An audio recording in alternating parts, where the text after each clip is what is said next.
Well, good evening, and welcome back to MysticHour live podcast about all things mystical and nerdy right here on Proficiency Bonus. I'm your host, Christy Mysticwater, and each week we'll be having some cool conversations with some awesome people discussing all the geeky hobbies, fandoms, and cultures. I'm gonna just unmute everybody because they're making a lot of noise and distracting me, so you can see that it's not just me being distracted. Anyway, before we begin here, per tradition, we do some shout-outs to the supporters of the stream, including Team MZ and Many-Sided Dice, Twitch Streamlabs, OBS, and of course, a big announcement we had for the month of April was, all of April was Autism Awareness Month.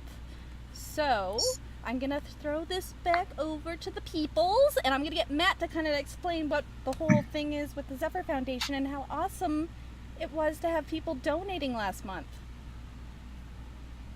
Yes, as Chrissy said, hello, I'm Matt. I'm the host and Dungeon Master for Tabletop Legends, which is our Tuesday night show, and it just so happened that the premiere of our show coincided with National Autism Awareness Day, which was the 2nd of April.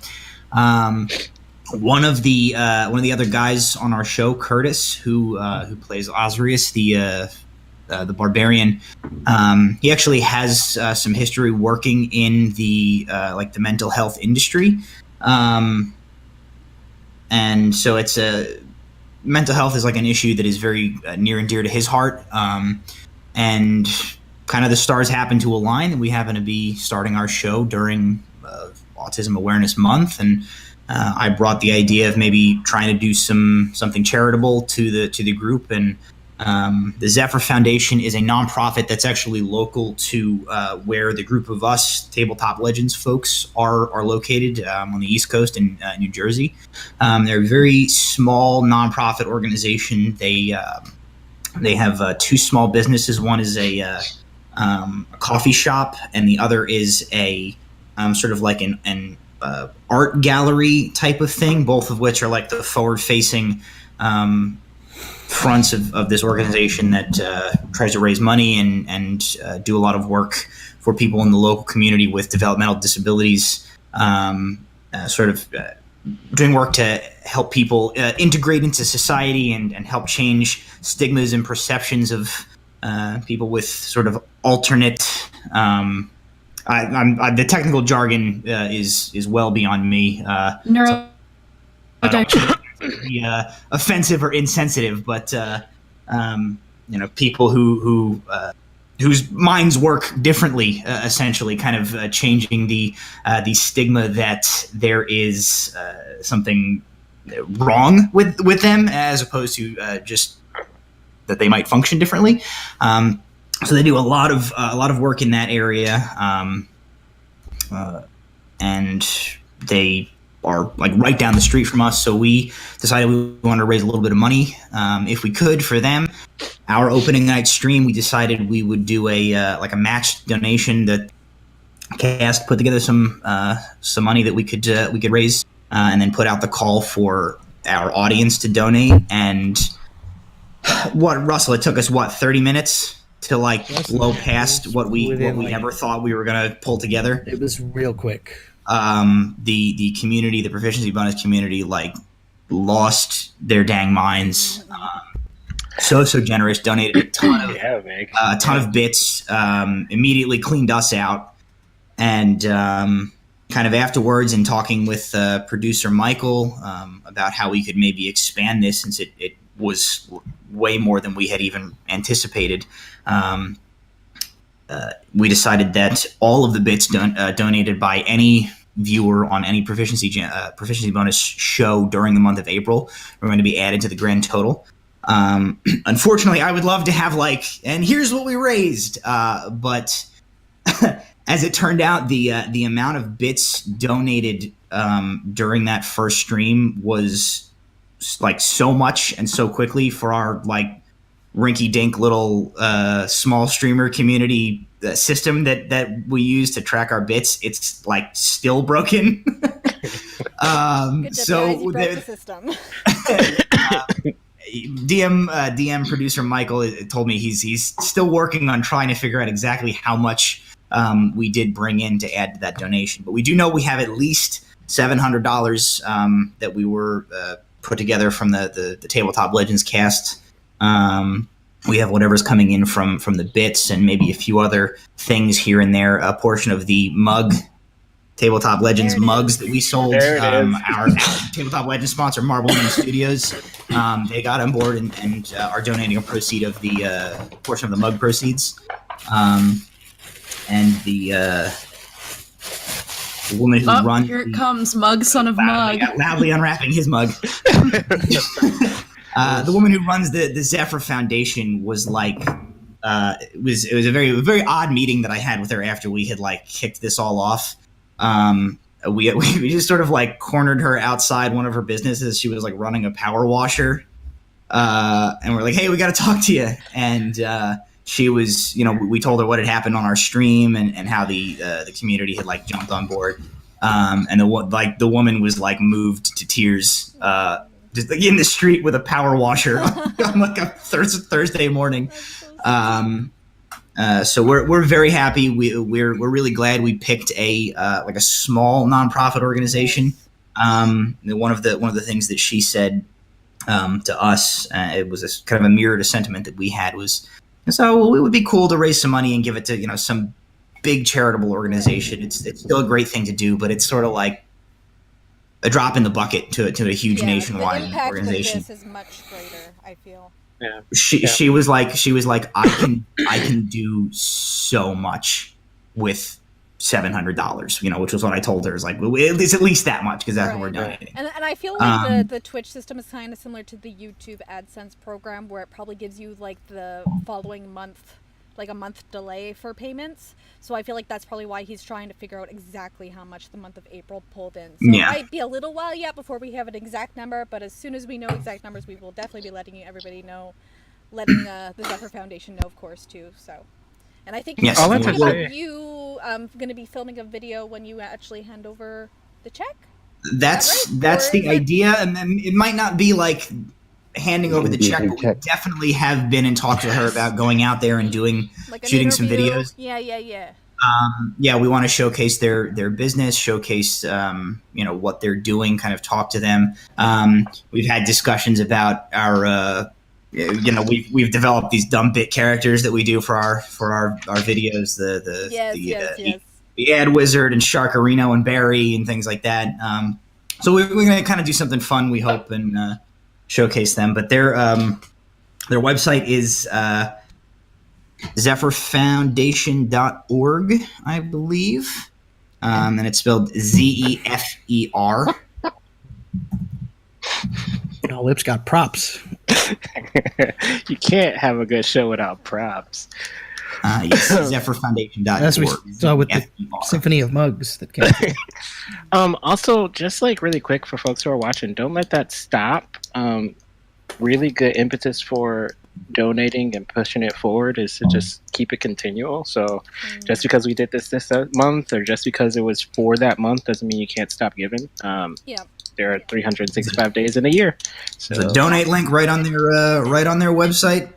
And I've mentioned before that we actually have another charity drive coming up in July for Michael's birthday, and we're going to be doing a big, long stream for that. We're also looking into doing a 24-hour streamed event for charity as well.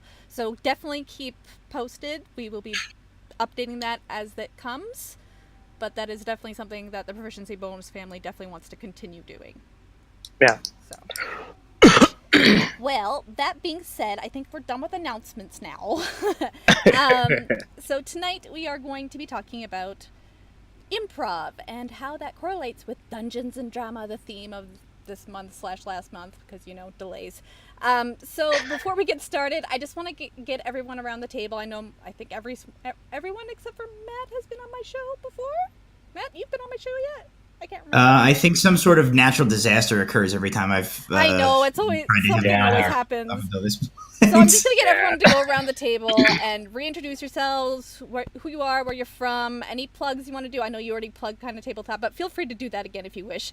So, but first, let's start with Lip. Let's start with you since you're the production assistant here. Yes, I am Philip. I am the intern. I fetch all the coffees. And resident baby angel. And resident baby angel. I was formerly on Wednesdays, but you can catch me here on Thursdays. I'll be helping out with the show. I may also appear every now and again on some one-shots here and there. Some exciting news is that you may see me on Wednesday shows coming up soon. So I'll have more information later on that. Cool. And next we have Russell with 2 L's. Hello. Yes, with 2 L's.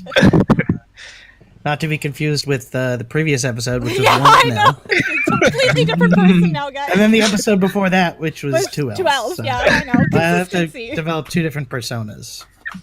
Yeah, I'm Russell. My 3rd time on Mystic Hour. Ayo. I'm coming to you live from New Jersey, where, as I say every time I'm on here, is where Batman is There from. it is. Every time. What other things do you want me to say? Who do you play on Tabletop Legends? I play Brahm. Wait. There you My go. camera There you go. There it is. Play Brahm, Personalized. the half orc bard, who got into some real deep shit recently in the episodes. So, As one does. and yeah, and I have a degree in theater, which is why I'm here talking about theater stuff as well. So there you go. That's And again. Yes. Next we have Victoria. Hi, I'm Victoria. I'm on Wednesdays. Yeah, I You okay? Yeah, it's like your mouth was falling down the stairs. You know, I fall down my stairs like more than an adult should. So, Same. Maybe not something to admit live on the Actually, internet. on Wednesdays, when we get back But she into falls down the stairs. live stream me breaking my ass falling down the stairs. No, Wednesdays. Wish we should be getting back to it like next week, probably. I don't know. You can catch you playing Palmieri. She's a tiefling, and she's kind of like a cyborg. I don't know. And sometimes I come on Mystic Hour, and sometimes I show up in other places. Like, I just do what I want. And shout out to tomorrow, because it's my birthday. Hey, babies! Happy birthday, baby. So she's like the Deadpool of the proficiency bonus. Yeah, EU. yeah. She just shows up places. Yep. All the one-shots. I show up to all of the one-shots, and I'm usually, like, some level of inebriated. Accurate. Very accurate. Very. Hence why she falls down the stairs. It all makes sense. While sitting down at a desk. Yeah. Just rolls her desk chair down the stairs. All right, next we have Matt. Sorry, I know you're drinking, but you're next. That's okay. Just showing off my Tabletop Legends mug. I am Matt. As I said earlier, I am the host and the dungeon master for the Tuesday night stream, Tabletop Legends. We are on our 6th. We had the 6th episode this week. So next week will be our record-breaking 7th episode. Ayo. Oh, snap. I don't know. I talked for like 9.5 minutes at the beginning about Zelda Foundation, so I thought I should just shut up and let us move on. All right. And last but not least, we have Jim. Yeah, you also misspelled my name. It's did I? J, and then one of those kind of, Why? like diphthong. And then 2 L's. AE And symbols, there's and then 2 2 L's L's. there. It's actually JYM. And then 2 L's. JYM. LL. The L's are silent. The L's are silent, you know. Yeah. Hi, I'm Jim. I play Rail on our Sunday Curse of Strahd game. Although it's Monday for me because I live in China. Yes.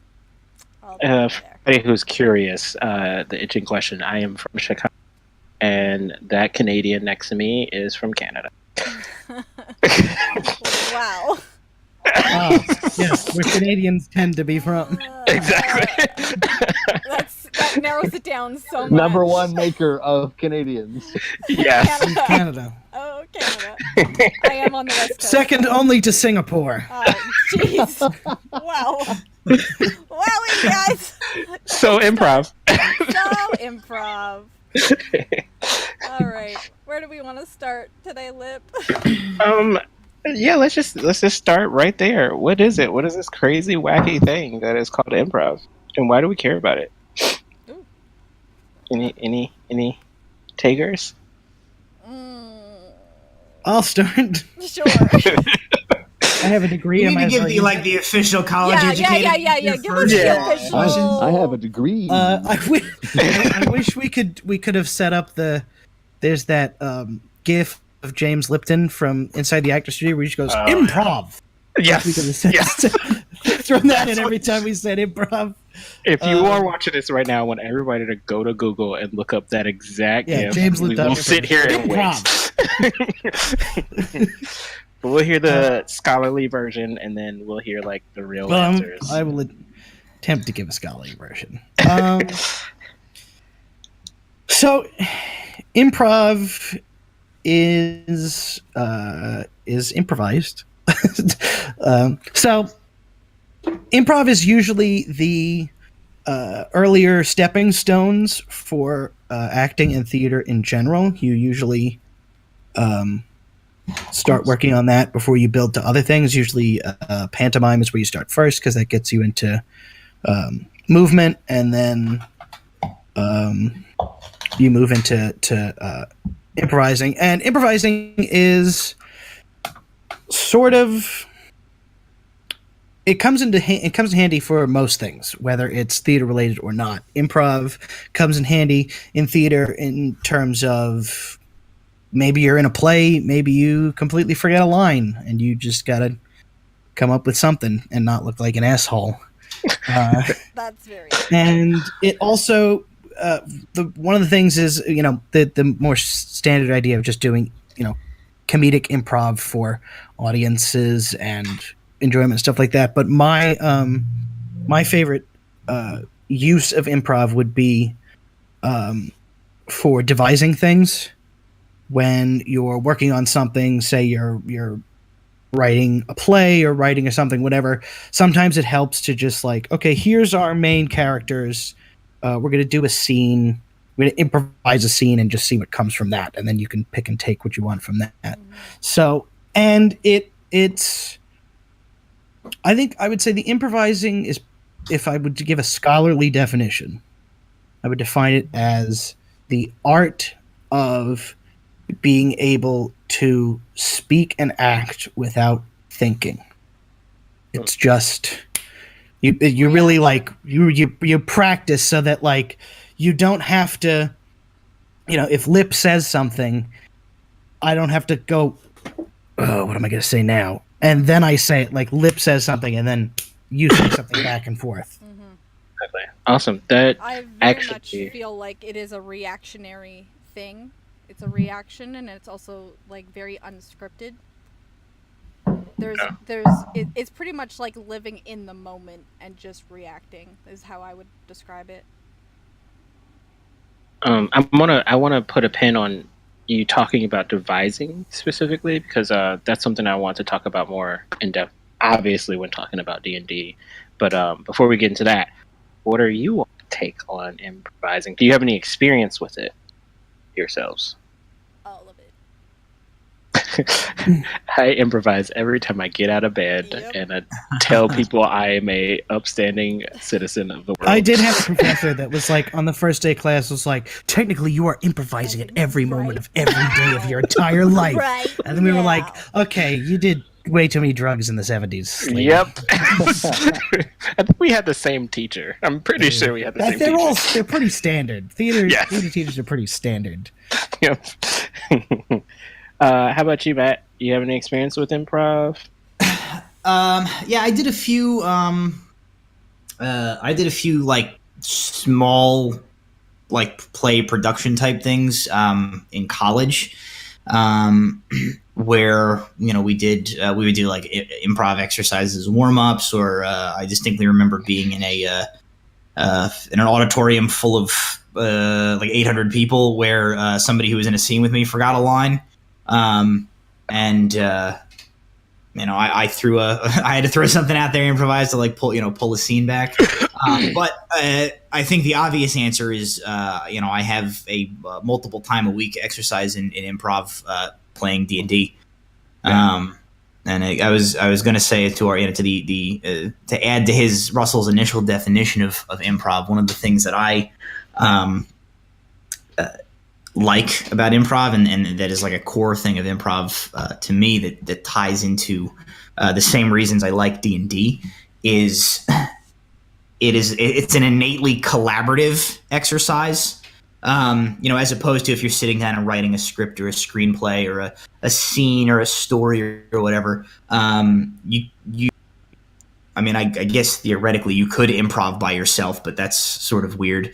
Improv is something that you get a group of people in one place and you all feed off of one another, and the story that you end up telling is much different and a lot more, I find, entertaining and interesting than what any one person might have come up with I would argue on their own. It even feels more authentic sometimes. It's a great way to get like genuine moments and genuine stuff. Get honest reactions. Yeah. And it's a great way to get to better understand yourself, because Yes. when something just comes out and you're like, oh, that's what my reaction is in that. Where was that scenario. from? Oh. Yeah. Yeah. Yeah, definitely have stories about that one. What about you, Jim and Vic? Do you all have experience in that?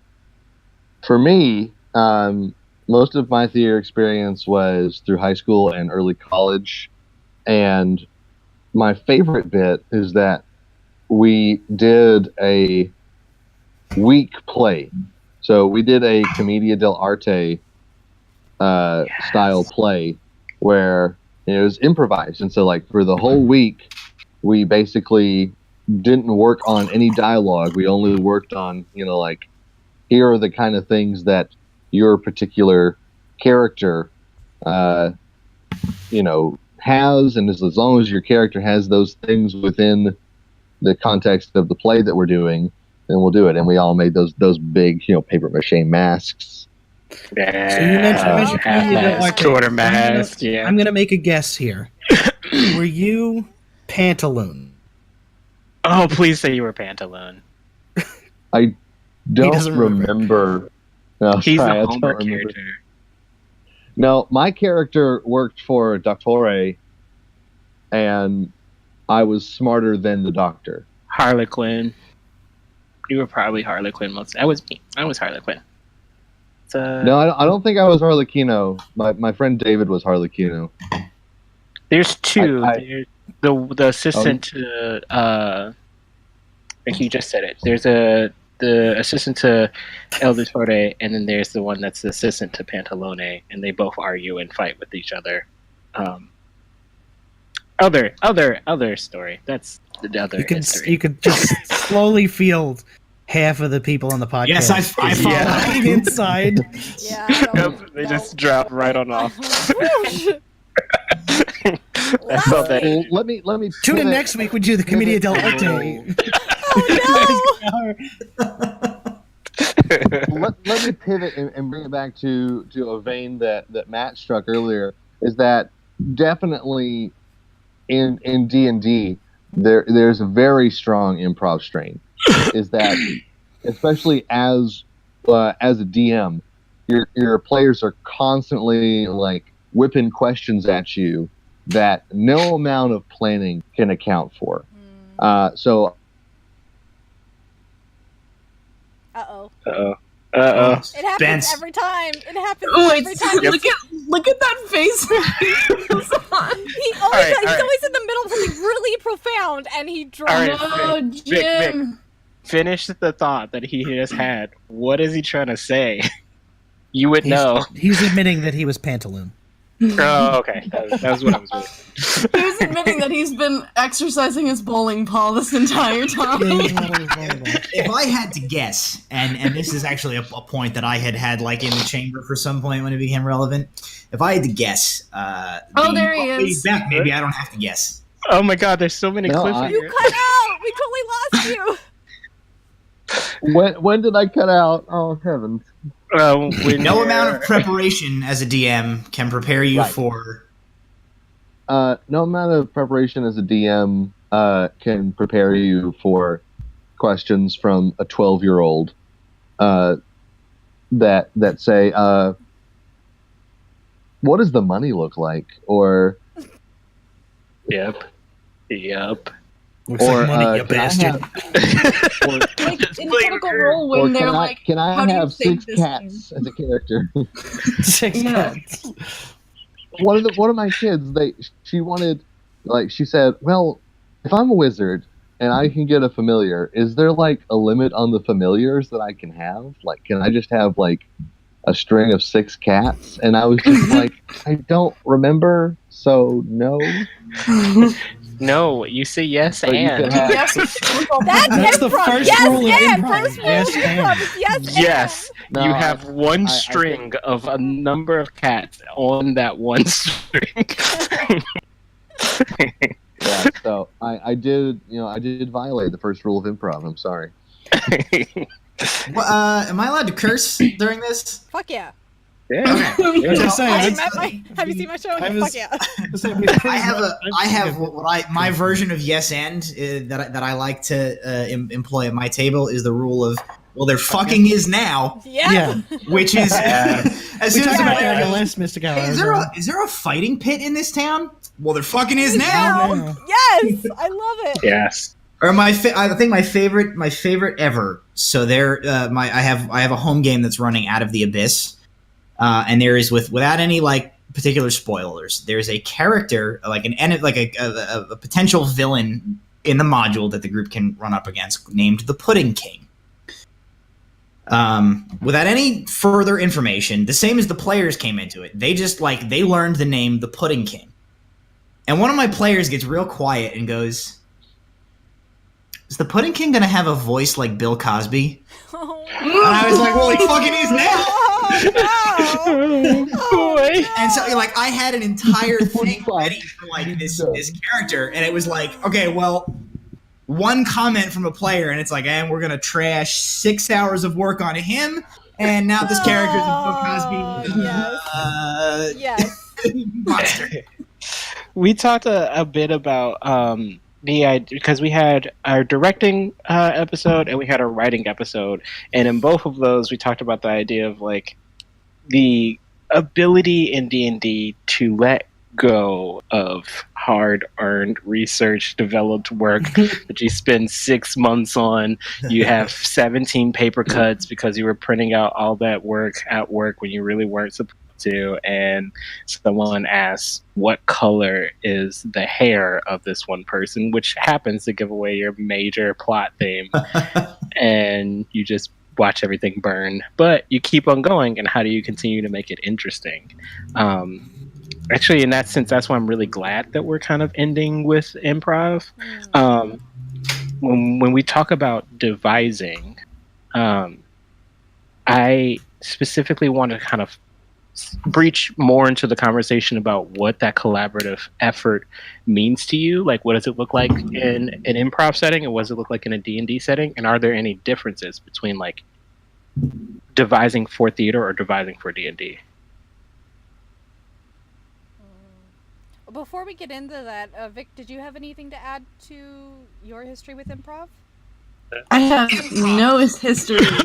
I have no history with improv other than if we're counting Dungeons and Dragons. I mean, it can. Have you done theater before, like in high school or college? In 6th grade, I was football player 12 in the school play, and then I took an acting 101 class 6 years ago, but I wasn't really paying attention during it. I was paying attention to other things in the class. The bowling balls.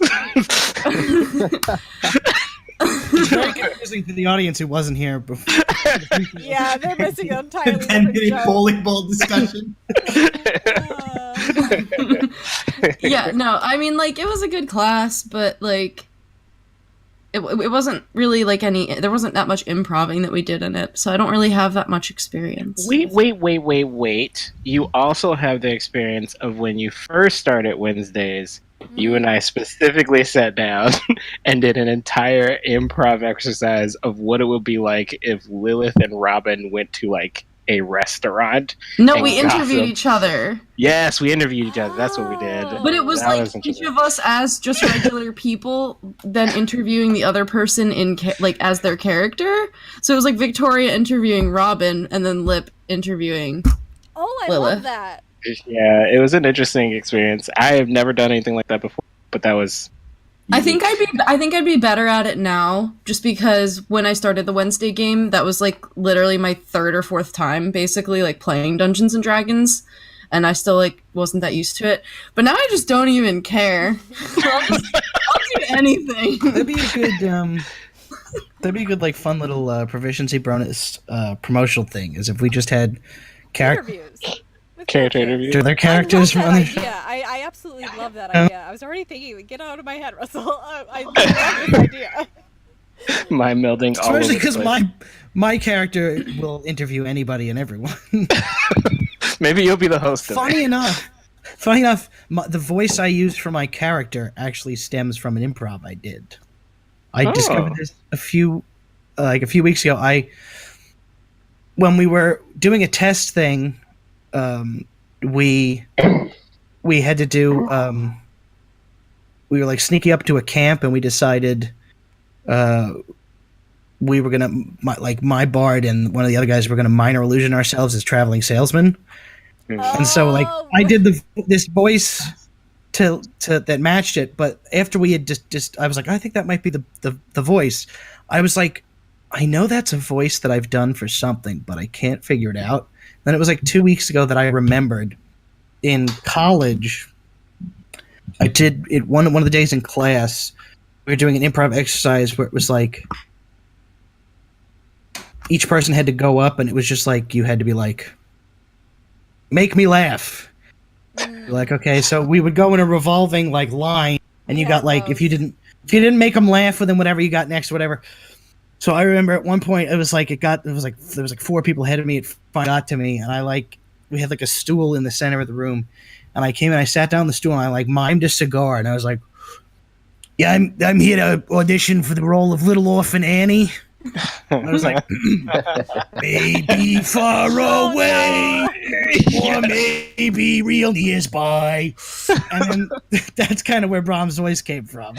I always lose at that game. I'm such a Seems giggler. legit. That was we definitely had that all the time in every single drama class I was ever in high school and elementary school. We always had that don't make me laugh game. And of course, when you say don't, you're not allowed to laugh. You're gonna laugh. Yeah. Well, see, ours was different. Ours was make me laugh because we were doing a clowning workshop. I was Oh, like, that would give me performance anxiety. Yeah. Funny. Now. Anyway, sorry, Lynn, go back to your question originally. I just wanted to double check in with Victoria. Yeah. I think that it's super useful to have Vic on our show today because one, just Because I'm flawless. exactly how you just they perfectly that. No! You kicked him out! Russ is gone. You have to Russell stop. just couldn't You do have to get off the call. I'm too good. But no, I specifically wanted to have Vic on because there's a lot of newness. Like you were saying before Wednesday's group, there was kind of like this new stepping into like the world of D&D streaming wise, but then also stepping into like improv, theater, role playing. So I like that we have a full spectrum of things. Folks that have a lot of theater background, folks that have been DMs, folks that have been pretty avid players. But like I was saying, talking about devising, because all of you all have taken different roles,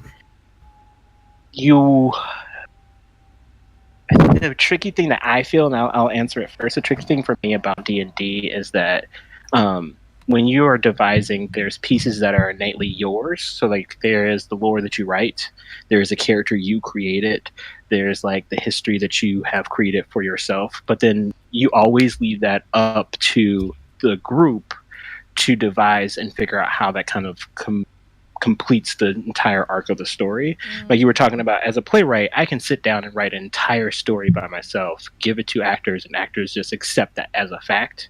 Whereas when you're devising, I come in with an idea of what the story is, and people are just like, well, I want to tweak this a little bit. I want to tweak this a little bit. This is where I'm coming from with my perspective. And then that whole piece kind of comes that way.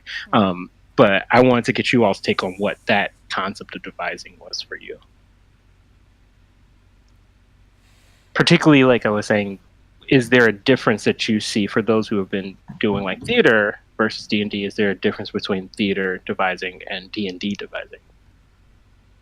I think, at least for my experience with improv and theater, they're very short term. There's no overarching story to be told, and it's very concentrated in a moment, whereas D&D is several different concentrated moments over an overarching arc of a story that you collaboratively tell. And sometimes you have an image, like at least for me, there's been times where I have an image in my head of what my character's self and backstory comes from, and the DM has twisted it in a way that I don't expect or don't agree with even, or characters around me are saying things that are now making me question what my character's motives actually are. So it's different in that sense. Whereas with improv in the theater world, it's just for fun and there's no real stakes involved. I don't have that heightened feeling of like, if I don't perform this role properly, like it's gonna fall apart. Interesting. I can see that. Yeah. I can definitely get that. I think that I might differ a little bit, Christy, than that it's not just a for fun thing, although it is. I think that improv especially is a useful tool to build off of pre-existing things. So something that Russell was talking about is that if you're in a scene and you drop a line, then either you or the person that you're in the scene with, you or them are going to need to fill that space with things that sound like your character that you're playing on stage. And it's the same with D&D, is that whenever something new comes up, I have something that I already have, a foundation that I am improving off of. There is just, starting with a blank slate improv, and that's awesome and hilarious. And I think that's because that's most of my experience in terms of improv and theater, because it usually is like the warm-up exercise to the actual scripted play. I don't think I've never done the thing you guys were talking about that I can't even, the pantaloon or whatever. I've never experienced anything like that, so I couldn't even compare the two. I see the parallels, but for me, I feel like D&D for me versus like D&D improv versus theater improv are still two separate worlds that overlap. Okay. But I'm definitely interested in, because like your guys' experience is completely different from like the newbies side, because you guys have like theater was part of your schooling. Yeah, actually, I don't know why I didn't ask this first, but for those of y'all who are coming from a theater background, did you start in the theater world or did you start playing D&D first? Interesting. Theater. I started in the theater world. I've always kind of been in the theater world. I didn't like start doing anything till maybe like 7th or 8th grade, but I didn't start playing D&D until maybe 2 years ago. Interesting. Yeah, I think same thing with you, Matt. Yeah. Matt, were you like a long-term D&D player, or did you take up theater in between that? I would consider my start to have been in D&D, because chronologically, the like theatery stuff that I did was first, but I don't consider that like especially, being a person who, my younger brother went to school as, for a theater degree. Like, Right. there's like a in my mind, there's a clear divide between like For sure. me and my buddies screwing around and putting on a play in For college sure. and like somebody who's really like doing it. Yeah. So my answer would be like D&D is where it comes from. Because I don't look at the other theater side stuff I do as have done rather as legitimate enough to like count, I guess, in a sense. Would you all say that your starting like medium, so like having theater as a base, gave you more insight to playing D&D, or if you started playing D&D and you did these acting exercises, did D&D help you kind of jump into that more? I feel like the theater foundation, even at the basic level for like elementary school students and high school students, is a great foundation to start, because you actually have an idea of what you're doing and what to expect. But Helps you kind of see it differently. For you all individually, when you were getting started, like when you first heard D&D after doing theater, was it like, oh, this is what I'm used to? it still felt different, I think. Yeah, I would say that it was like my first session. It took me a little bit to like figure out how things worked, but it was like, oh, this is kind of this is really my element, and this is also like a lot more low pressure Yeah. than most of the things I'm doing. Like this is like 4 people that I'm friends with hanging out, as opposed to like, oh, I'm doing this for a grade or a professor who's gonna, like shit on you or in you, front of like- an audience. Or you come into like a theater group or alumni group and you only know half the people in, and you have to get to know the Yeah. other half while you're learning the scenes together. Yeah. It's a different So as somebody who has been Russell's DM since he started playing Dungeons and Dragons, one of the things that I can say from my perspective, from the person sitting on the other side of the Dungeon Master screen, with him coming in as like, hey, to my normal group, hey guys, my brother's gonna start playing with us. He's never played D&D before. I could see it was like he came in at first, and the character sheet and how everything was devised by like numbers and all this stuff is something that anybody has to be like, I don't know what I'm looking at doing this thing. But as soon as I saw him figure out like, okay, well, this is just some math that like comes into play every once in a while as we're doing rolls, but like the heart of what D&D is just diving into my character and interacting with the people around me. It was like snap of the fingers, and like he started firing on all cylinders, and it was like off to the races.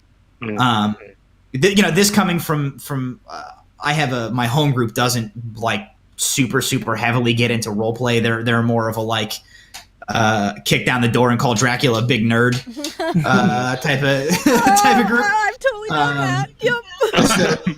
Me too. But knowing that he knows his theater stuff and he's got acting experience, like when he kind of let the numbers side of the D&D stuff fall away, that's something that I saw, that like he went a notch above, most of my just D&D savvy players almost immediately. So I would say that his theater background had brought something major to his D&D game. For sure. And I feel like that's also like a comfort level as well. Like it's something you're Yeah, I familiar didn't with. know. I think anybody in the group, but like when I started, I didn't know anybody else. It was just Matt as DM, and I didn't know anybody else. And I came in actually just as like a guest star for one session because they were like down somebody, and then they were like, well, you could be a core member if you want, and then because Yeah, I made audition. up a character for him. I wrote a character sheet that was just like a fighter because it was easy, and I gave him just this little bit of a framework. They were in an underdark Durgar city, and I was like, your character is a human that is here, and you used to be a slave, freedom, but like I think the only note that I gave you was that like you weren't quite right in the head, and you had like decided you were a. I can't remember if the fact that you decided you were a private investigator came from me or from you.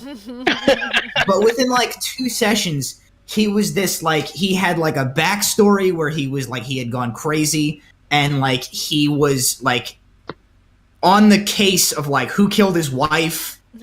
But he secretly didn't have a wife, and he just like his eyes, when they first meet him, he's independely of one another. Yeah. It just became this like they still talk about this character, and it's been like 2 years. When they first met, his name was Dex, Dex Lovestone. When they first met him, he was digging through a chest, and he was in like the world's shittiest. Was it Drow? No, it was Darrow. The little Weasley guys that live in the Durgar city. Darrow costume, like beard glued onto a beard and like badly painted skin that then like somehow worked because we'd walk about town and the other Darrow wouldn't react at all. Yeah, and then he'd be like, he would talk and then like one of his eyes would go like that. That's huge. That's absolutely huge. I don't think I think coming from a big family where like we have I have a lot of older siblings. I can't even imagine jumping into some kind of cuff that like my brother was leading. So that I can already imagine just like the like anxiety that comes with that first kind of thing. But I do understand that like when you can compare things to, I guess like not theater. I don't try and put everything. Yeah, I do. I connect it with theater. Everything is connected. Exactly. This reminds me of this podcast. We're all connected, babies. But like it makes things easier for you to kind of like chew. I was the same way with numbers. I think actually that's exactly how I was talking to Vic when we were doing that exercise. It was like all these numbers that were just like kind of like anxiety inducing, and we're just like, well, we just like don't do numbers. See, for me, my approach is like I'm gonna come up with the character. I'm going to come up with a voice. I'm going to get the name. Just fucking figure out the character sheet. Like, character. Right. Just give that to somebody else. What were you going to say, Vic? That was, like, the opposite for me. Like, I feel like I had a very good understanding of the numbers thing because, like, I mean, I still mess up because I have 2 brain cells. But, yeah, like, I had watched, like multiple streams. Like I had watched all of High Rollers. I was in the middle of watching Critical Role, so like I had watched a lot of gameplay, and I felt like I understood the numbers. Yeah. But with the like 2 other games that I had played, like I wasn't really like I had a character, but I wasn't like doing a voice or like a different way of speaking or anything like that. Like it wasn't so much a character that I was playing as it was just like a character that like I wasn't doing anything special for it. So it was definitely like the opposite for me. Like I had to like get into the habit of like creating a personality. Yeah. And really creating it instead of just putting it on paper and like feeling it. I was totally the same way as you, Vic, because Callista and Chloe and my other Bard Azura, they all have very similar tones and voices. It's basically just me. Maybe one's a little bit more softer, Callista's a little bitchier, but that's about it. Mm-hmm. But they have no voices or accents to speak of. Yeah, like with creating like Temerity and stuff, I knew I wanted to do something like different. Like I wanted to sound different. I wanted to speak differently. Like I wanted to actually act out like and be a different personality. And like I feel like when I play that character, as opposed to like looking back on some of the other ones that I've had, it's definitely like Russell was saying, where like you like just know how to react intrinsically. Like I felt like I got, as time went on with more practice, I feel like I can get into that character better and like react better as in that headspace. Like I get into that headspace and then I can like take it from there. No, I agree with that it's so simple to add like a voice or a tone or a silly accent or anything, and it just kind of like evolves the character to a new level, and it's strange how it just pulls you out of your headspace into theirs. I don't know why that happens. Work. It does take work. I don't know why it happens, but it happens. Yeah, definitely took me some practice to be able to feel like I can do that. For sure. That's another thing, going back to that, we got off on this tangent, but I think the original topic was like similarities and differences between theater and D&D, and where at least the majority of my improv experience outside of D&D is a lot of stuff where it's like you go in totally cold. Yeah. You just get like a situation or something gets thrown at you and you just go. Whereas with D&D, while it's still improv, it's a different kind of improv in the sense that you have that ever building base underneath of this is all the things I know about my character. I've created this backstory about it. Okay, these are the things that my character has experience with, so that colors the way they're going to interact with situations as they arise. I learn more and more things about the other people in my party, so it's like this tower continues to get built, and you continue to improv off of that. So it almost it's like this cumulative effect over time, like as opposed to just like like an improv evolution almost. Yeah, and I would say the biggest difference, at least to me, is theatrical improv and that whatnot is for other people, and D&D improv is for yourself. Really, good point. Like, yes, there's other people at the table, but you're really nobody. If you're coming to a D&D session and you've got a voice, you didn't come up with the voice of your character for the other people. You came up with it because that's for you. That's how you get into the character. So I think that's the biggest difference. Unless you're the DM. Then it's for other people. Then that is a weekly Then you exercise have in putting all on a the 3 to 4 voices. hour show for 6 people. No, then you have all the voices.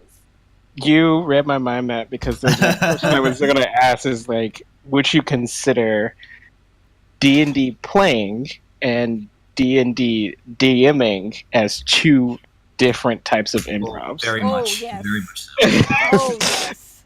Why don't you I'm talk physically tired after I get like after Tabletop Legends or my home game where I'm the DM for 3 hours. People leave my house and I'm like, it drains you. Your brain is mush. You're physically exhausted. I have a question for you based off that. Do you find yourself more exhausted or anxious after a stream or after a personal home game? Or does it matter? I have not really... One of the things I decided even before the first episode of Tabletop Legends was I need to treat it like no one is watching. Which, number one, because no one is watching. But that mentality is like... We had a player who was, you could tell, was like nervous, and I had to keep it became like a mantra of like, this is just for us. Nobody's watching. Yeah. So I very much treat it just like I as much as I can, I put it out of my mind that we're streaming and I just play the game, because I think that ultimately that is going to produce a better show. I think if I spend a bunch of time trying to play to the audience or whatever, it's going to not be as true a form of what we're doing, and it does a disservice to the story that I'm trying to tell as a DM and what my players are trying to get out of it as characters. So I don't find a ton of difference between the two. It really depends on the group of people at the table. It depends on what we're doing that session, and how closely they follow, because I always go in with okay, this is what I think this is the decision path I think they're going to follow this week.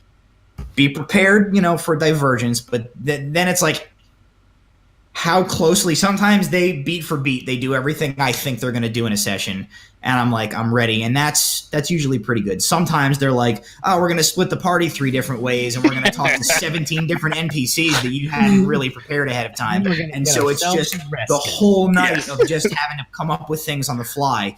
Sessions like that, people leave, and I'm like, oh my god, I gotta lay down. I'm about to pass out. Yeah. You all brought up some pretty good points, because I wanted to specifically note what you were saying about how D&D typically is for each other, whereas something that is like on a stage is for other people. I think one of the things that I've been thinking about a lot, especially when we talk about like proficiency bonus and like what the company does, it's a very tricky thing that live streaming D&D is hugely popular, but there's not really a set kind of like notion of what it is. It's this nebulous thing. And I think a lot of people are noticing that, like you're saying, it's easier to the ultimate goal that what I believe a lot of people are trying to do is bring that home game that happens amongst this small group of people to a wider medium. And you run into that situation where it's that I don't know the scientific term of it, but it's the idea that you naturally act different when you're being watched. So your body's going to naturally become more primitive. You're going to do things differently. You're going to say things differently. And I don't know necessarily that's maybe a good thing or a bad thing, but it's something that it's more difficult to do than when you're just amongst friends and you're just making wacky decisions. You're not thinking about like, is this interesting to another person? Is this character like making bold decisions enough? I guess that would also correlate to like live theater and getting a live reaction, because at least with I'm getting an echo, guys. I don't know who is, but anyway. Testing. Yeah, it was Vic. At least with Twitch, like you can tune it out. You can choose not to look at the Twitch chat, but when you're on like a stage, there's no escaping a real reaction, a real laugh, real heckles. Like that's more of a tangible reaction, and I feel like people might definitely do act differently on stage in front of people than maybe they even would on the internet. We talked about this a little bit with the directing episode, directing and DMing. I think that me coming as a director, there is kind of a little safeguard that those reactions do happen live after your process is done. So as a director, I teach all the framework to the actors. The show happens. The hecklers say, this is a terrible show, or this is really funny. All this stuff is happening after I've done my job and I've sat down and seen the show.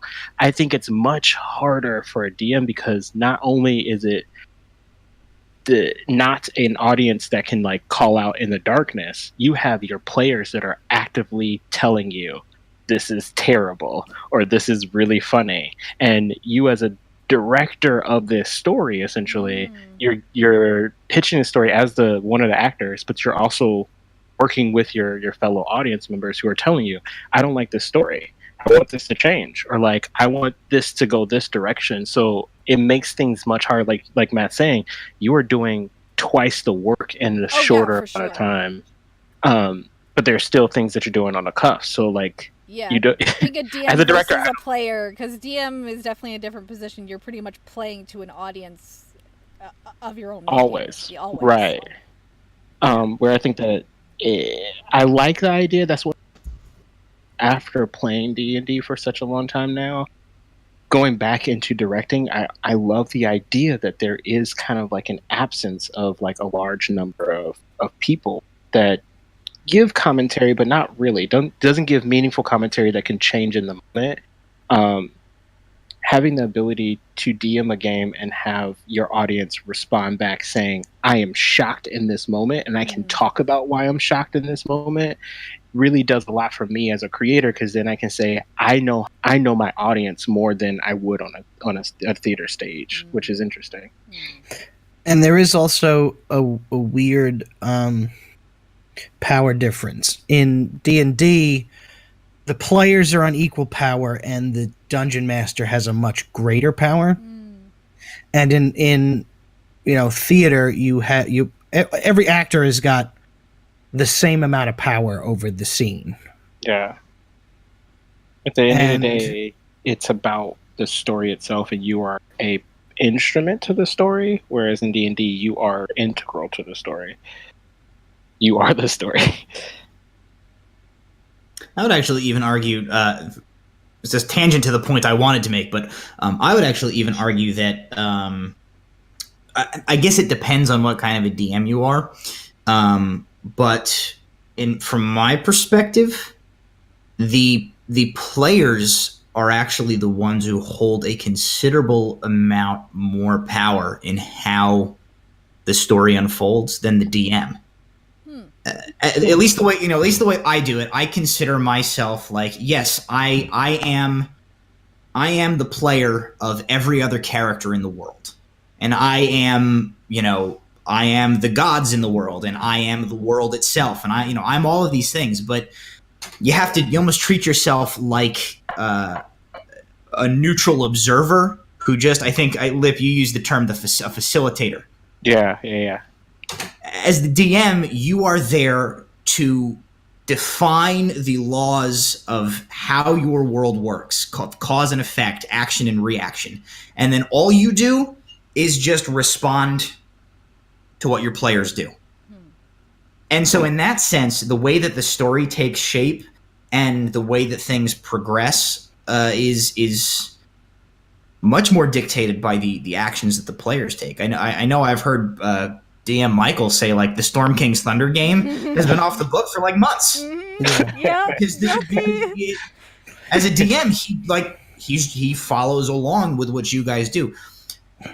If you were the type of DM who was going to get mad when people start, not going the way you expect them to go and like drop a damn meteorite on them, everyone dies. Yeah. Right. At the end of the day, you can be the vengeful god of your universe. I think it adds an interesting psychological aspect where, if technically the players are the ones that have the power, the players think the DM has the power. So it's like no one has the players. It's like, who's in charge here? I don't know. It's like the players think the DM is God. Yeah. But then, in actuality, God is just like a guy named Ricky with some dice, like, don't fucking kill everything and destroy the world, please. We're all secretly topping, but we think we're on the bottom.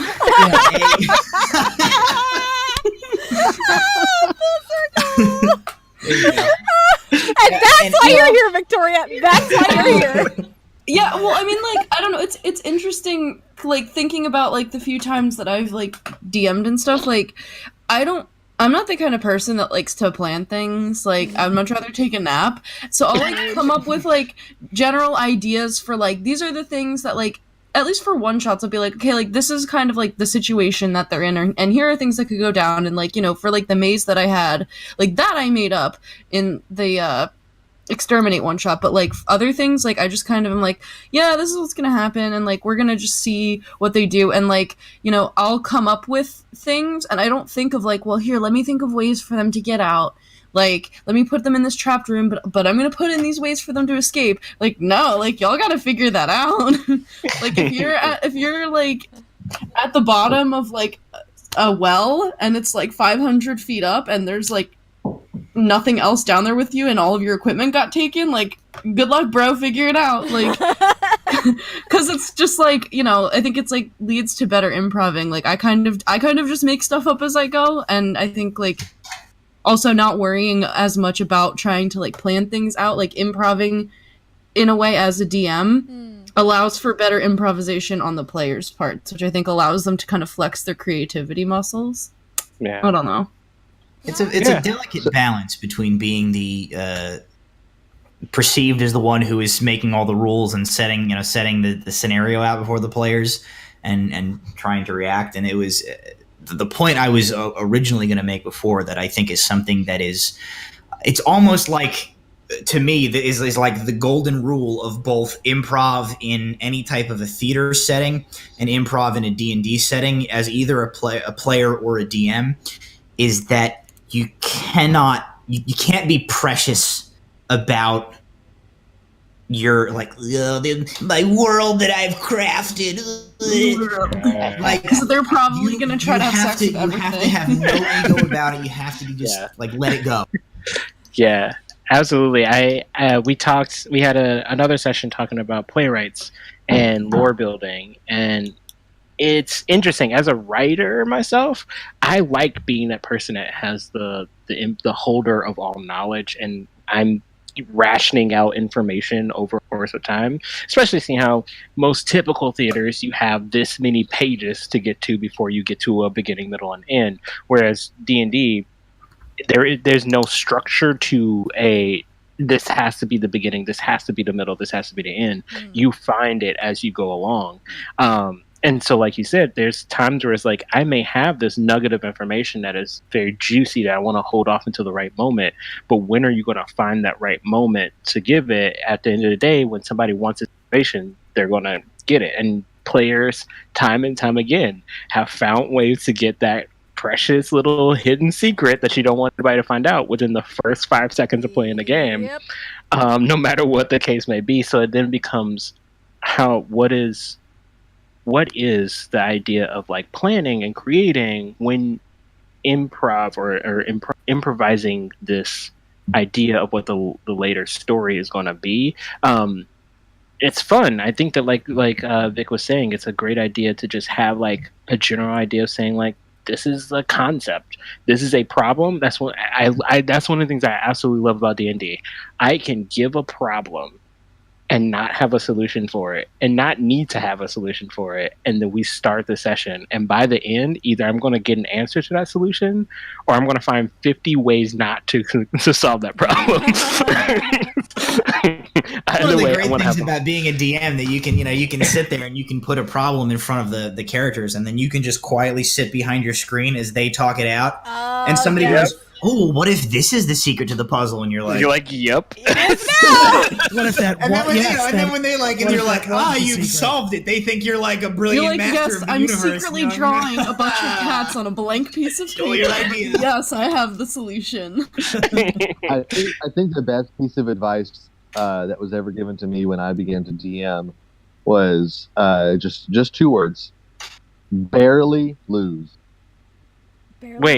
Barely lose or burly lose? Like burly and lose like man? Barely, like almost win. Okay. I thought you said barely lose. loose. I was like, what is barely loose? I was thinking burly lose, like many men named Lou, and they were burly. My spin-off. This is the answer to my spin-off show, Barely Lose. I'm sorry. So barely lose, almost win. Yes. Barely lose or almost win if your accent is indecipherable. There you go. There you go. So almost win. For the record, I understood him. I heard it. I have a selective It's like hearing, green needle brainstorm up in here. Red leather, yellow leather. There's another one. There we go. The Human Torch was denied a bank loan. Oh no. The big black bug bit the big black bear. The arsonist has oddly shaped feet. Oh no. I had a question for a proper cup of coffee. I had a question for you, Jim, because you on our episode about directing particularly, right? Yeah, I'm not crazy. Yes, you were. It was a while ago. No, I was on the director. Was he on the direct episode? I don't think I was. Was I? I was. He wasn't. What episode? You were on a... Okay, I don't know. I don't know things anymore. But With the like technical difficulties thing goes up on the screen, like argue for 15 minutes about what happened. was on there. One of you all... It like cuts back. It's like, look, does Jim even exist? It's not real. It's in China. Is that a real place?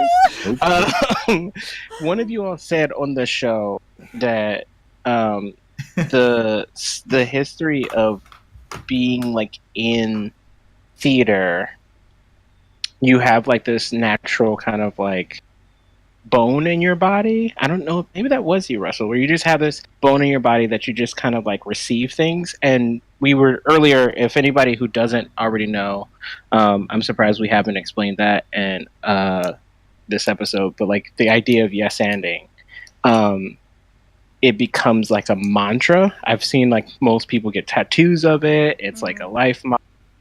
But I wanted to explain that as like a life thing, not necessarily just something that theater people have within themselves. What does that yes and typically mean to like the bigger scale of things, and how can that relate to D&D? Well, I think this was a point I thought of earlier and then forgot about it. I think one of the key things which is important for improv in theater and D&D which would also be a good life skill, is listening. Because your improv is not, it's a bad improv when it's just two actors trying to think of what's the funniest thing I can say right now. You know? What's the most profound thing I can do with my character right now? What's the best role I can make right? You want you want a relationship that goes both ways, and I think this is probably, I don't know who to attribute it to, but there's a famous quote about improv that I hope I'm not quoting it wrong. Is improv is 2 parts listening and 1 part thinking. So you're supposed to be, a scene is not going to work well if while one person is talking, the other person is like just thinking about what they're going to say next and not listening to the other person. And I know that can happen a lot of times in D&D where, we're all guilty of like when it's like off to like different characters and your character's not there. You're like, okay, this is my time to check my phone and whatnot.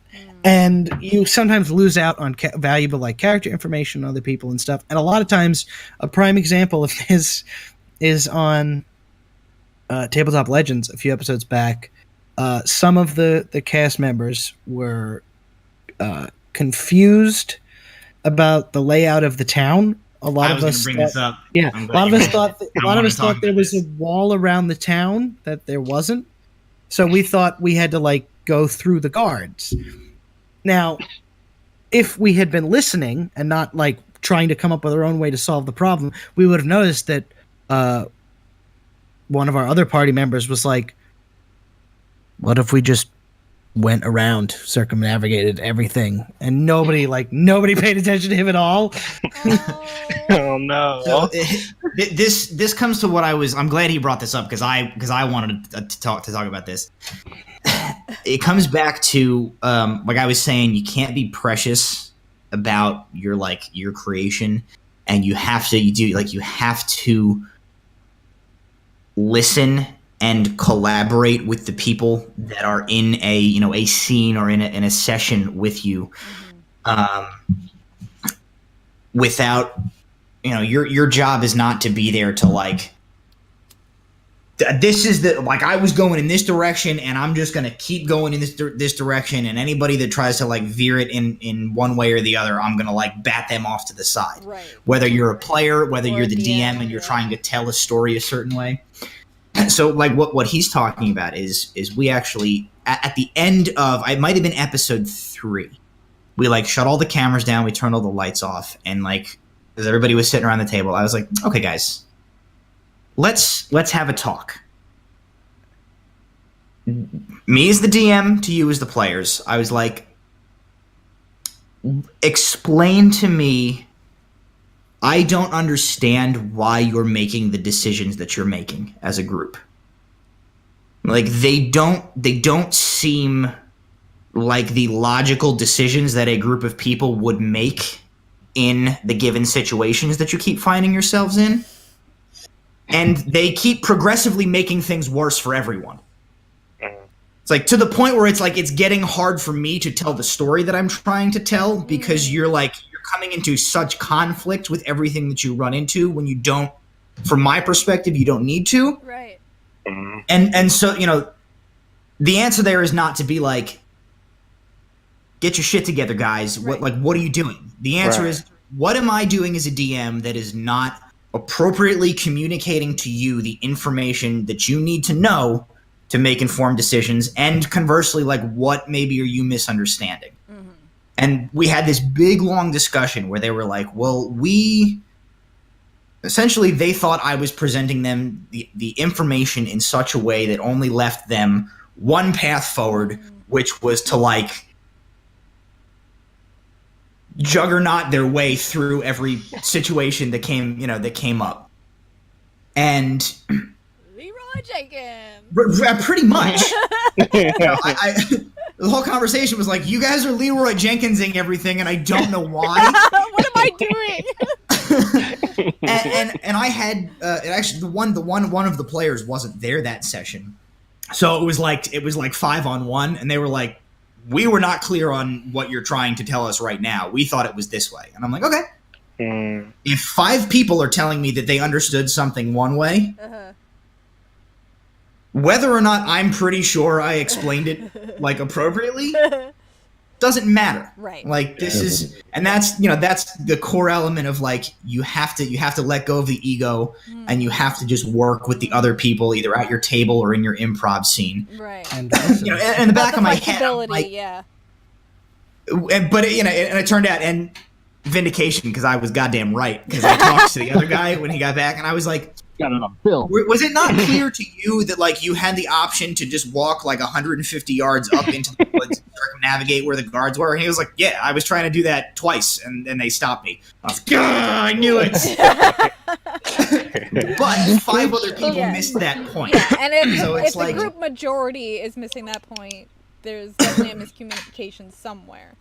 So whether you're a DM, whether you're a player, whether you are not playing D&D at all and you are in an improv situation and you're finding like if something's not working, if all the cylinders aren't firing, communication is like a huge deal of like Russ is like listen to what's coming out of the other person's face, respond to it appropriately, and like have these conversations either after session or between sessions where you're like, hey, we're missing. We're like ships passing in the night here. What do we need to do to like get this back on track? And I had to make like in this Tabletop Legends situation, I had to make some like pretty big adjustments to the way that I had like crafted this little first story arc to compensate for the fact that like they had veered way in a direction that was like I didn't really want them going. They didn't want to be going as players.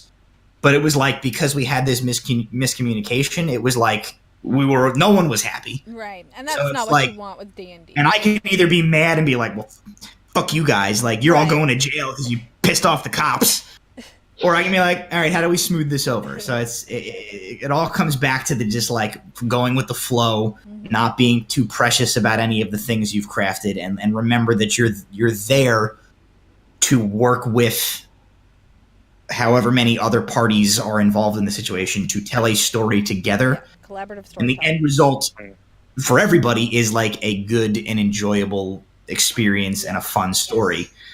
And if you have to like let go of your own shit to make that happen, that's what you do. No, I love that. I think that we're drifting into an idea that I've had for a while, is that there's a form of improv that we haven't touched on in this podcast today. It's the stand-up, which I did once or twice early in college, and it sucked. I think because of the idea that you just pointed out, Matt, is that I had my tight 5, like this is my bit. This is exactly what I'm going to do, and I didn't count on the audience not responding well. Like I didn't count on heckles. Yeah. I didn't count on the bored yawns, and so the third time that I ever did it was just a type 5 or a type 10. It was much easier because I was accounting for that, and so like there's at one point I just abandoned my set, and just started doing crowd work and just talking to the crowd and seeing like where they're from and. Doing that, kind of typical stand-up thing of just like, what? Oh, you're a plumber? Oh, that must be, life down the drain. And then just letting all the crowd just start to laugh, with me instead of turning on me. Right. Yeah, I could definitely see the correlation of like getting people on your side or getting people on the same wavelength at least. Also, it's just like it's interesting you mentioned the idea of like receiving. It's how people receive things. Everybody's brain is different. It's like when we have theater of the mind and there's a map and you think it looks like one way and the other person thinks it looks like another way. It's like, oh, I thought I was over here, but actually you were over there. So it's definitely, communication is definitely key, because we've had moments like that in Storm King's Thunder where we're like, wait, where am I again? So it happens. Yeah, when I'm a player in D&D, and even sometimes when I DM as well, it's very difficult because I know that the way I think about things, actually me, Vic and Chrissy talk about how like my way of thinking is pretty different than a lot of people. I like to write out everything in my brain, the thing is that like I know. It's like, excuse me a moment, let me just wall text you. Okay, I feel better now. I feel so much better. Mine is the exact opposite. Mine is most about, people like, are. Yeah, most people are. No, but like mine is like the exact opposite. It's like 1 or 2 note cards of like bullet points that make absolutely no fucking sense to any other human being on the planet, and that's it. I tried to do stand-up once, and it was at a show and tell for like a parent-son kind of like get-together, like ice cream social, and they were like, we don't have any entertainment, but Philip, you're like an actor, why don't you go up on stage and tell some jokes? So I was like, those aren't the same thing at all. But I do remember I was freaking out, so I wrote in my journal like 6 pages of just things that how I would word out things, how people would respond to what I said, and how it would respond back to that statement. And I got exactly. I was literally that pause for laughter writing out. I got up on stage and I had sweated so bad that the ink came off of like half the pages. Oh no. So I was forced to just go up there and just be like, so this is the, I literally said, how's about that airline food? I was so socially awkward because I was like, this is the part where I tell you about like my one time that I went to Chuck E. Cheese and it was like awful and I was upset about this, that, and the other. And then you guys are going to laugh, but then now I'm going to tell you after. And I just didn't stop. It was just me just nonstop saying words. And by the end, I was like, I can't do stand-up because that way that I think, I could never not have that book in front of me. So that's interesting. I never thought of how that can actually work in. How often do you all, after sessions, sit down and just ask, was I clear in communication after a session? Is that something that you try and regularly have, even if you're a player or a DM? Do you try and sit down and just say, "Was I clear?" On Wednesdays, we usually do. We're good about that because I think Ink can get a little bit like insecure, and we're like, "No, you were fine," or like, "Well, we didn't understand this," and like after each of us have had like different one shots, like we've been pretty clear about like what we like and didn't like. Yeah, I think every time someone's like done a one shot for the first time, it's always like the reassuring. Checking in how the DM feels after their first one shot, checking how the players feel, because there is that insecurity. I know it's a lot of improv, but you still feel that pressure that you want your friends to have fun first and foremost. But if you, the DM, aren't having fun too, what's the point? Or if the players and the DM aren't having fun, then I don't know what you all are torturing each other.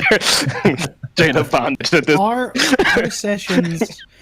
Our sessions, each one have their own group chat that, depending on what happens in the last session, could blow up for just be blowing up for an entire week until the next session. There are times where I have to like mute my group chat for some of these things because, like, you know, my Wednesday, my home game, like they'll fight a wizard on the top of like an exploding wizard's tower and have some big battle. And then, like, the next day, someone will post, like, a GIF of something, which kicks off, like, 350 text messages between these 6 people where I'm like, Christ, I'm trying to work.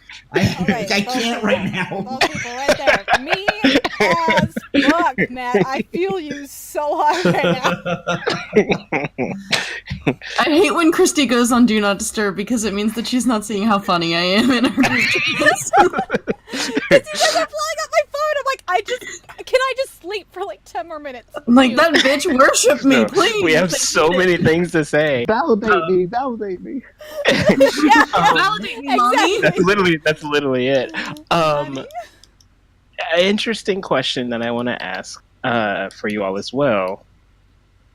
Does improvisation for theater or for D&D have to be funny? No, not at all. Honestly, I think trying to not always be looking for how you can be funny takes a lot more like work and practice, I guess. Like it's easy to try to think of like the most like absurd thing that you can say, but it's a lot harder for like you know, because like a character, for example, like an NPC that everybody really cares about could get hurt or they could die and something very serious could happen, and it's very easy to at the end of a DM's like spiel go like, yeah, that's what she said. Like that's easy, but trying to think like get into your character's headspace and think of how they would react emotionally like that, I think is a lot harder, and it requires a very good understanding of that character's like emotions and also like your own. Like I think it's definitely harder to think like that because like a lot of times like you don't think about like when something really really bad or like sad happens to you, you don't think, okay, how do I react to this? Like it just happens. Yeah, I've cried on this stream on many different shows at least 2 times on each show that I'm on, so you know it happens. Yeah, but like, you know, sometimes there could be things that happen in a game that are like for the characters are very emotional, but for you as a player aren't necessarily like emotional, and it's like getting to that point of where you can properly portray it while you may not necessarily like feel it yourself. It kind of goes back to like what I think like Russell was saying with like it's just like being able to react and like being able to have that impassioned like reaction even though it's not necessarily something you as yourself feel. Interesting. One of the things that's cool about improv is that I think in addition to like humor, also like emotionality or sadness or anger, those types of things are very amplified in improv because they are a surprise. Being in an improv scene or in a D&D setting is almost like watching like a show or a movie or something that like you're just absorbing passively, even though like you're in the scene in that same way that like, you know, you go see the new Avengers movie and you don't know what's going to happen. And then something emotional happens and you're like, oh, got me in the feels. Like you could be one of two people in a conversation and like, I've had times where like I have said something, you know, as a DM in a conversation with somebody as an NPC where I'm like, I got myself with that one. Oh, that was really brutal. So that's one of the cool things about improv, you know, in general, and one of the cool things about D&D is that like all of these emotions are like heightened because it's like you're just living out the life and the story of this character, and whether it be something funny that happens or something horrible and tragic happens, like you are experiencing it for the first time along with everybody else, even if you're one of the ones telling that story. That's all. Like if I get somebody to like choke up or cry at my table during any session, no matter what happened during the rest of that session, I walk away, I'm like, nailed it. Okay, that was a good session. Yeah, and I got another. Invested in what's going on. You're right. Yeah, and that I is feel true. like there's also that communication that you are in a safe place, because this happened between me and Matthew, who plays Mulfin on Storm King's Thunder. There was a moment where his character made a very dumb decision and put a glyph ward on himself that if someone tried to charm him, it would explode. And JJ's character went up and he's like, am I allowed to charm? Let me try this. I'm going to show you what I can do. Not telling him that this was going to explode. So when JJ's character put his hands on Matthew's, there was this huge explosion, and it made it look like JJ had attacked Matthew when it was really the other way around. And it was a really twisted moment that my character just lost it on Mulfin and was like yelling.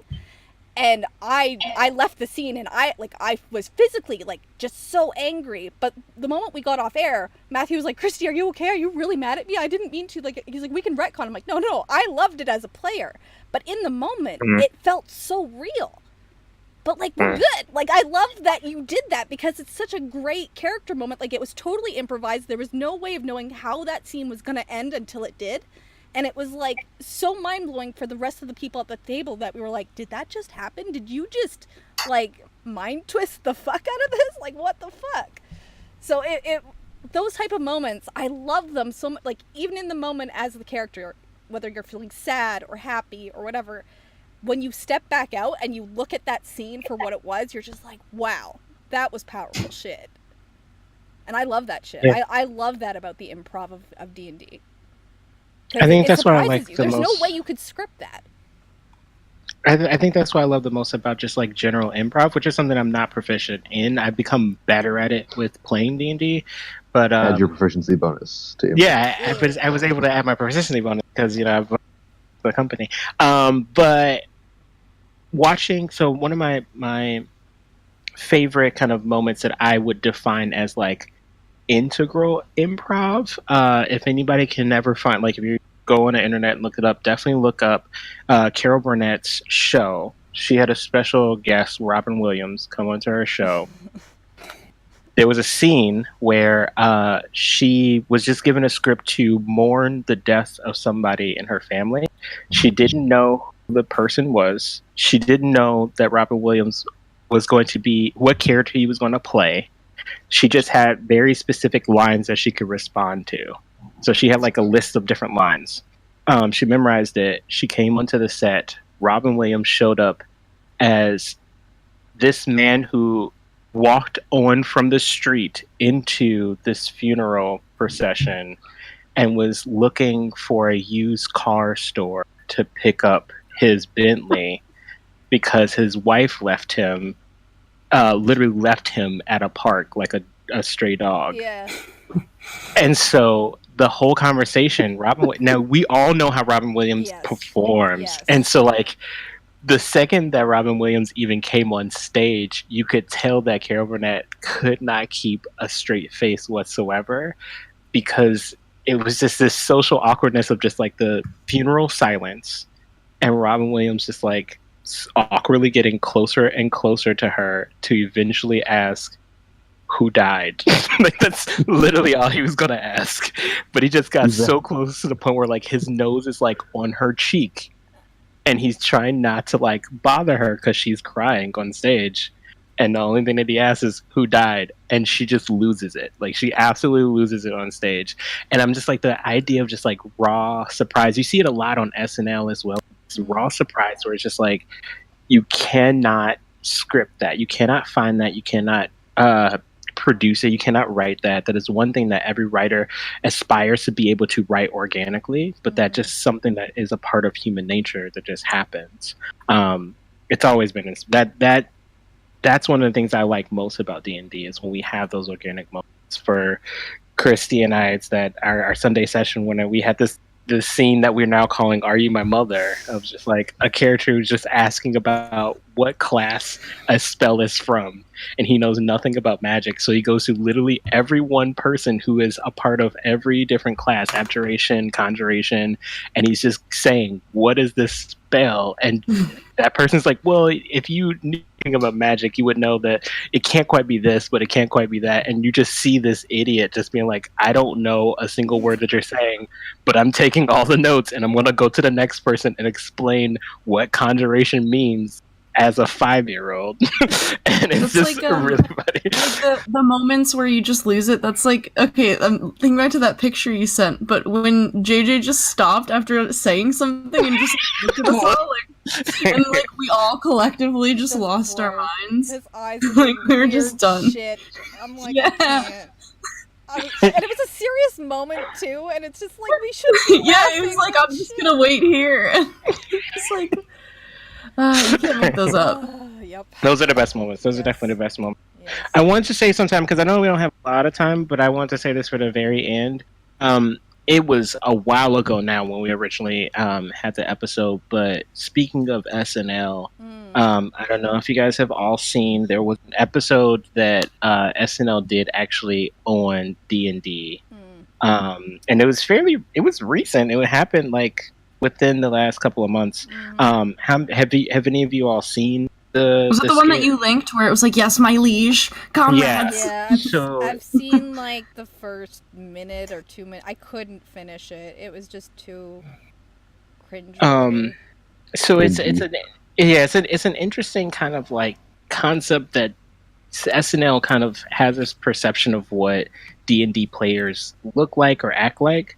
They're all a bunch of blue collar, like Men. 30 to 40-year-old white men who are at this office, and every second of their social interaction is some like D&D related joke that's like, maybe I want to argue it's like almost like second edition. Yeah, it's really They're like dated D&D. They're like LARP. It's LARPing, Yeah, LARPing, but like in an second office edition space. D&D type. Yeah, in an office space. It Very raised a lot of Renaissance-y feel. Right. It raised a lot of controversy because a lot of people are saying like there's still this stigma that like D&D is this very old thing. It's this thing that is owned by a certain like proportion of people in the world. And the fact that like improv within itself has made like a huge of like what it looks like. The idea that we're talking about like race is a thing, gender is a huge thing, sexuality is a thing that is now being included in what improv is. How, at least in you all's perspective of what D&D is and like what you've experienced of improv, do you think that there is more? Are there still problems within these like kind of worlds that you try and contribute to yourselves in your personal games? For sure. I feel like proficiency bonus is very diverse, and we're very lucky that we have a very diverse group and open people that play here. I can say that's not always the case. I've definitely felt the gatekeeping and just felt like the other when I walk into a game store full of guys, and immediately all their eyes fall on me, and that will, at least for a little while longer, will probably remain the same for a while. Whenever I walk into a store like that and they're having a huge gathering and I walk in to like buy some dice, immediately all their eyes go to me, and I don't feel comfortable enough to even, like, I don't have time for it, but if I did have time to like sit down at a table and play with them, I don't know if I would have that comfortability as I do here because of how open we all are here. And like I don't feel like that judgment when I first jump into a call with people. Like there's no, like I know it's a wall of the internet, but there's still, you can just feel with people when you're online with them. There's still a connection there, and you feel it. And whenever I jumped into Storm King's Thunder, immediately I could tell where I stood. Wednesday game, we all connected on an instant level. It was different. It felt tangible. Whereas if you walk into something like a game store, it feels like you're walking into a wall. There's a difference between like choosing to make yourself vulnerable in the sense that you're like opening up with a group of people, like that's a choice, but then like other places, like you kind of just feel that way and you're like, I don't know, like I feel like improving when I play D&D is like me choosing to like open up about that, and that's definitely like a nice, it's nice the proficiency bonus like creates a space where you have that, because I don't think I could necessarily do it with like improv with everybody. Like I feel like I do it a little bit every day like in my life because I'm just like a silly person, but there's definitely like it can be hard like feeling like an other, like and trying to make yourself like open up to people in that way, because a lot of times like you have a different way of thinking or a different way of seeing the world, and that's still going to translate in however you play, and there are certain groups of people that may not necessarily want to see that. But like I don't know, I personally have been very lucky that all of my experiences have been like a lot of women and like queer people, which has been like pretty cool.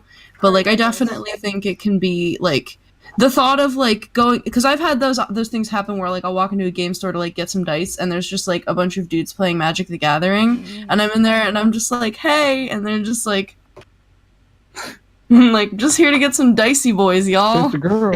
and that's not to say I haven't been in a game that I've dealt with like very clear gatekeeping. Like I have to say it, but me and Lip's Sunday game, we dealt with a player briefly. He eventually left, but it was very clear that he did not want me at the game, and I was the only female in the game, and I felt very pushed by him that he wanted me out, and he would do everything in his power to piss off my character to try and make me leave. So I've had that experience online for sure. I'm not saying it's the majority. I'm going to say it's the minority at least, but it's still there. Yeah.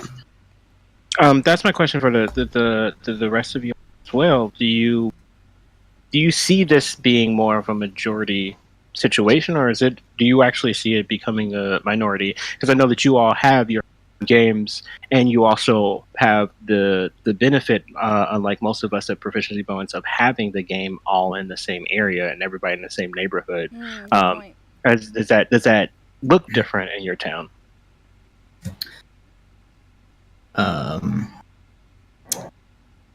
So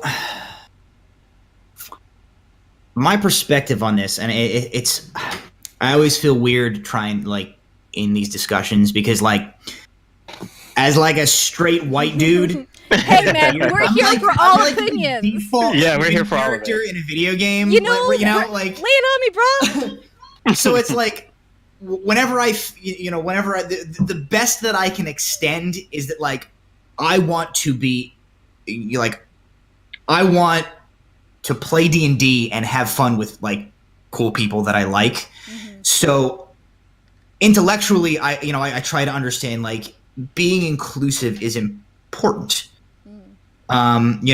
Speaking to like our home game, we have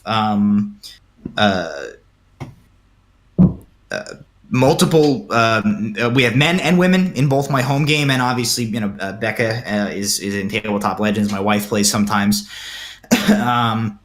We have I don't want to go too much into like personal details about the people that I'm playing with, but like we've got a mix. And that just sort of is like by nature of that's the 6 people that I found in my area that ended up playing D&D.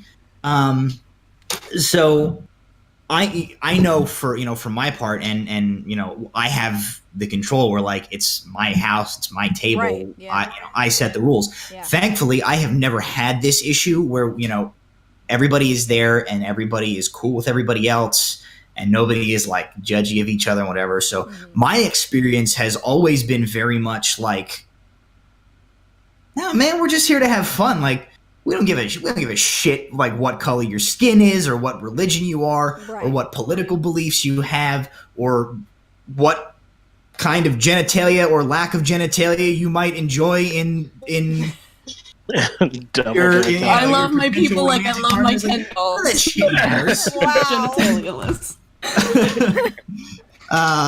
It could be like a Ken doll down there. I don't give a shit. Roll some dice. That's the attitude that I have always tried to bring. But something that I've been given a lot of thought to, and some of you guys who have access to that like DM chat Yes, I'm can aware. attest to this. Yes.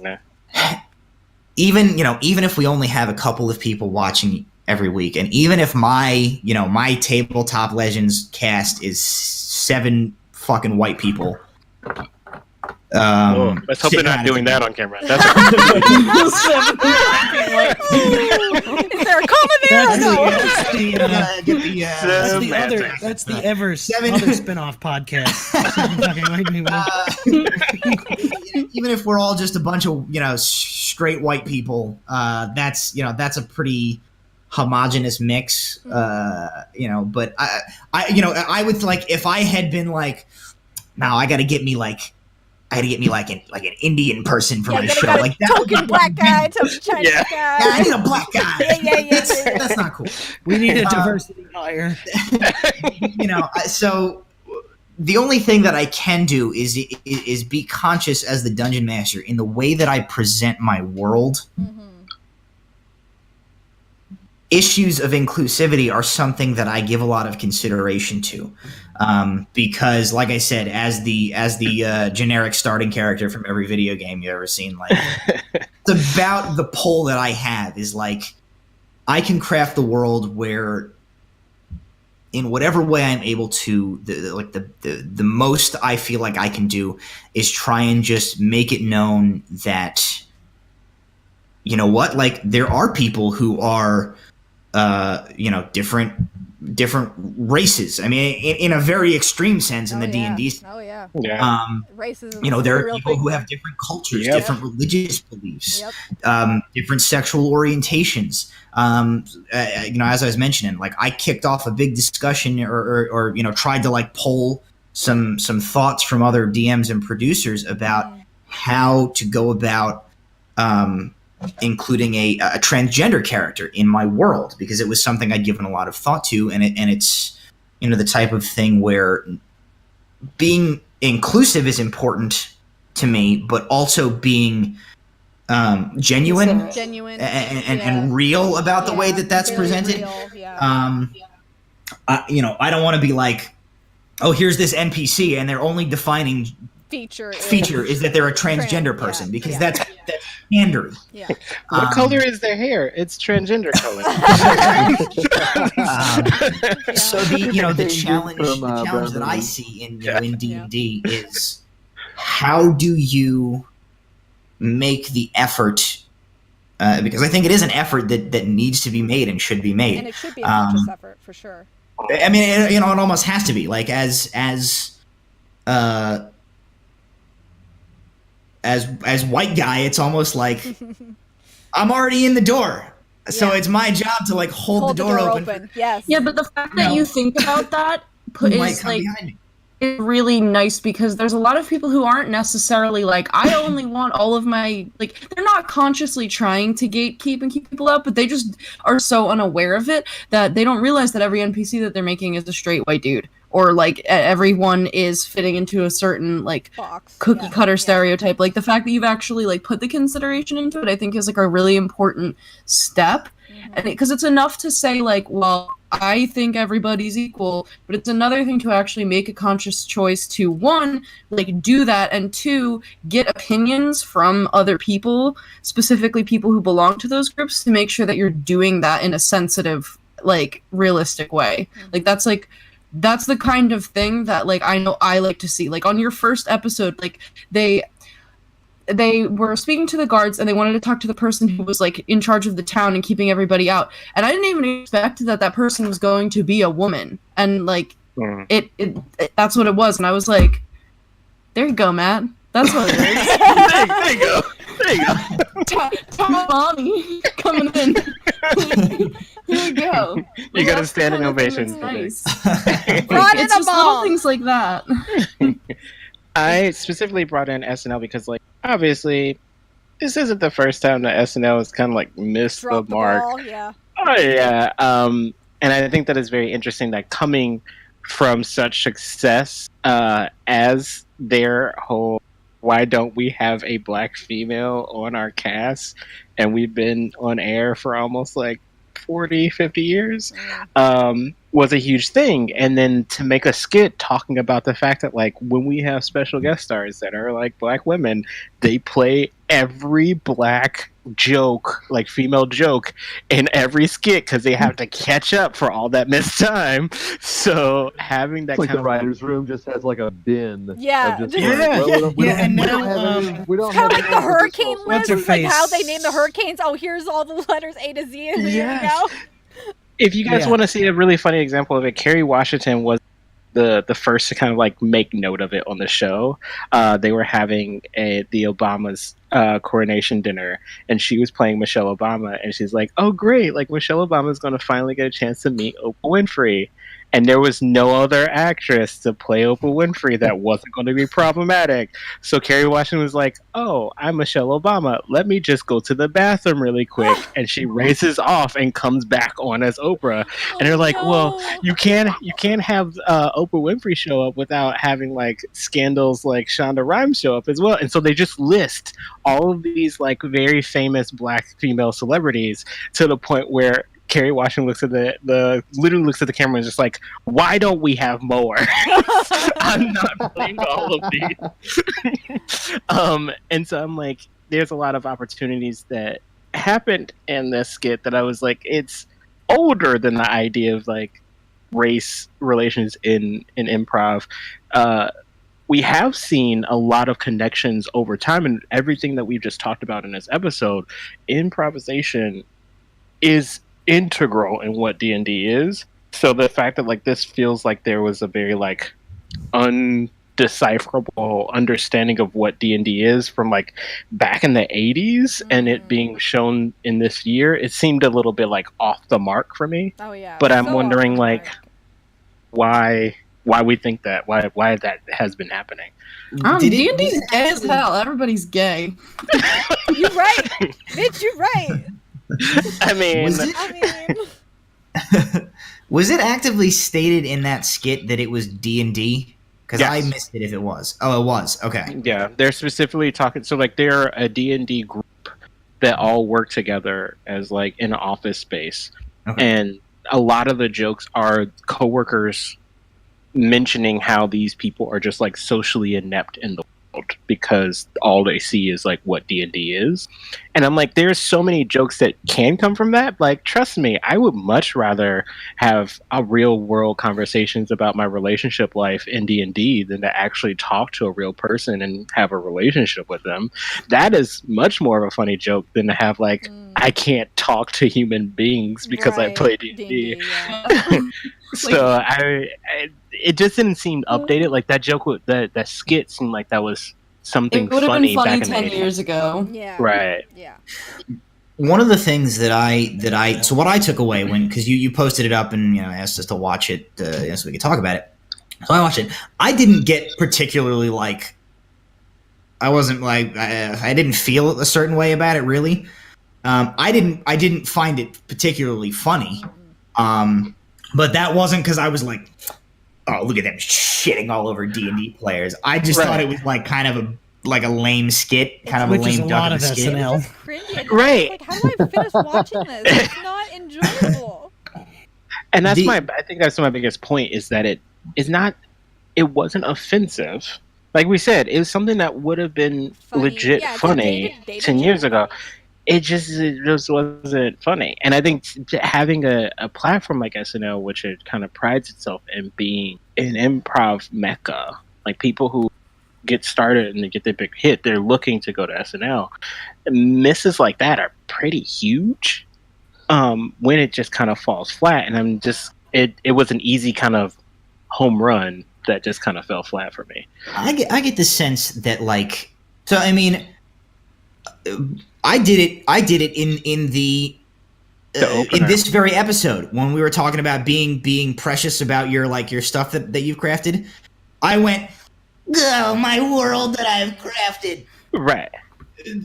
So it's like, there's always levels. So the reason I wasn't particularly offended is because it's like you can always reduce something down to like the most simplistic form to sort of make a point, which is the sense that I got from that skit, that they were just like, I never got the feeling that they were like people who play D&D be like, my liege. I think the point that they were making was like, here's this ultra hyper focused caricature of like, we've all, how many times have we all watched that video of that guy in the cape going lightning bolt, Yes. Yeah. Oh my god. because it's funny, like, And not there's all always- LARPing is there's people always going, somebody who's "Oh, like, just you nerd. Yeah, Should nerd. be lightning bolt. It's almost like you can go, I'm a nerd, but that guy's a fucking Fucking nerd. I guess it depends on like where it's coming from. Yeah. Because it's like, I laugh at the guy going, lightning bolt, but it's like, I don't begrudge him his wizard LARP. Like, if he enjoys that, awesome. Like, I can laugh, but I can laugh and be like, you do you, buddy. You Yeah, live he's your so best cute. life. I think But it's if funny. you're like, I'm going to go give the guy a wedgie and put his head in the toilet. Like, Yikes. comedy should not Like a punch down 90s is a bully. phrase that I've heard used. Yeah. That escalated quickly. Yeah. I got you real, guys. All I've gathered from this is that the next time I see my boss, I'm going to be my liege. My liege. Time a customer bothers me. Lightning bolt, lightning bolt, lightning bolt. Oh no. That's it. Batman smoke. Batman is from New Jersey. Oh no. That's Let's not get That's started on Batman, because I won't stop. We've That got was that my episode joke from- already. We'll get to part 2 Right. eventually. That was my whole thing with Russell. That's the running joke that me and him are gonna have is the Spider-Man Batman dichotomy of like, these are what typical Batman fans are like, these are what typical Spider-Man fans are like. I don't know, I just feel like they're jokes like that sell, and this goes back to what we're talking about with it sells really well when you're honestly like listening and you're like thinking and you have a momentum. And I think this is something that a lot of people have been saying about just SNL in general, is that it's been putting itself on like autopilot for a while. So you get to a point where you are at that D&D table and you're like on your phone waiting for your next turn. This skit felt like it was just somebody waiting for the next turn, and once it hit them, they just kind of did it. But it wasn't really coming from a place where it's like, I don't know, this is the joke we're trying to make. When you do stand-up comedy, you have like an in. You have that thing where it's just like, I'm a broke college student, and that's my shtick the whole way through. This didn't have really a shtick. So I was like, I'm not, like you said, I'm not really horribly offended by it. I think the way that people have been responding to it has been a little bit more maybe aggressive than it needs to be. I know there's been of like, this is what a D20 looks like movement, where like everyone has like their tattoos or their mohawk and dyed hair with the D20 dice. It's cool. It's a great way to kind of like get that notoriety of like what D&D is. But I think just in general, when we talk about what improv is, or when we talk about improvising for D&D, having that listening thing, to me, at least overall, what we talked about today is the hugest thing. Because anybody can create a character, anybody can be funny, anybody can just say words. But when you actually have these like honest moments where you're like listening to something, you're creating something, you're collaborating in a reasonable way, there are some beautiful things that come from it. And it's funny and it's sad and it's exciting. It's something that people want to watch. So that's the only reason why I brought the skit up myself. But yeah, is there any like last statements that you guys wanted to say before we leave out? I think we're pretty much good. I'm looking at the other questions that you have written here. Oh, My I loved one didn't. has been diagnosed with mesothelioma. He may be entitled to financial compensation. That's all I wanted to say. Wait, what? You never saw those commercials? Don't worry where about it. It was just amazing how fast and how like memorized you were in saying that in that moment. I was not expecting that whatsoever. You know.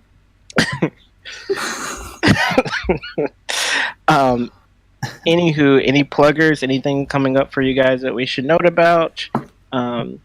Something we'd be looking out for in the future? On Wednesdays, Wish might be back, and Danica will probably be back. We'll probably have Danica back. Sometime between like 8 a.m. and 10 or 8 p.m. and 8 10 a.m. p.m. we might start in that like 2-hour window, possibly. Stay tuned. We will Light update just turned Twitter. off. Oh wow. Did Did we lose you? Is she gone? She out. Did she just All leave right. power? She Okay. said what she Bounce. needed to, and like She's gone. like an angel in the night, she was gone. Yes, Who the was whole that house is woman? now in. Sunday, we have you, Jim. That's right. Curse So of Strahd. on Curse of Strahd, we have improv. We collectively improv to split the party. Oh, So that's something that everyone always talks about. Don't split the party, and we just came to a divide as characters, not as players, but as characters.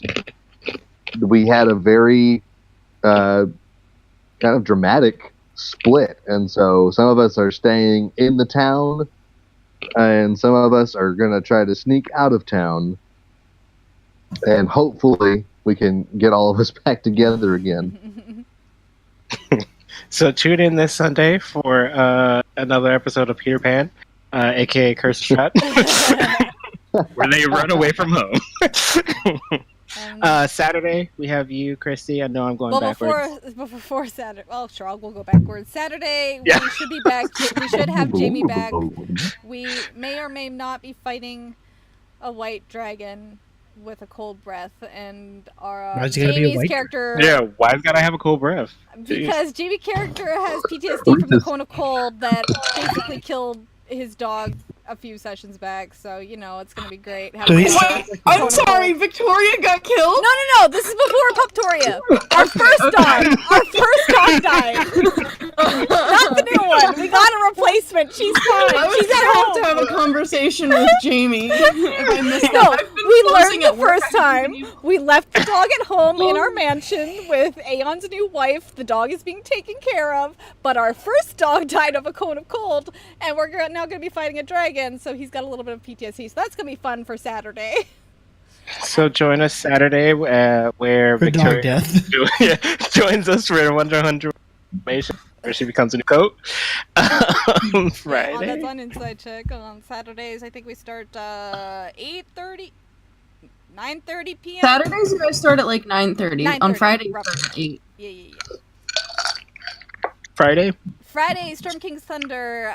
We are also starting off the cliffhanger of what Callista saw down a huge tunnel, and I'm separated from the rest of the party that is now fighting, I think, manticores? I'm not sure what they're fighting. They're fighting two big things, and I'm not anywhere near them, and I'm the tank, and I'm trying to find the drow infiltration, and he hasn't told me if I found there or not, but I guess we'll find out on Friday tomorrow. Friday. What's on the menu for Tuesdays? Yeah, what's coming up on Tuesdays, guys? Tabletop Legends. It's just gonna be nothing but mugs. This is gonna be we've decided we're not playing D&D anymore. It's just a 3-hour weekly mug podcast. Just have it on the rotator. We're just flipping rotator. Just like QVC, just describing the mug for 3 ASMR hours. stuff where we're like, yeah, it's do the nail tap on the mug and gently like sip ASMR from the mug. Improv. So those Sharkarino videos that we shoot is just like Russell and I just turn the camera on and then we just like go. And I edit 45 minutes of whatever shit we did down into like a 5-minute video. And he did a bit where we shot a promo for Marble Moon Studios, and he did a bit where he was like doing ASMR, but he's doing ASMR like at the camera when the microphone was like across the room. It was like it's just what ASMR is.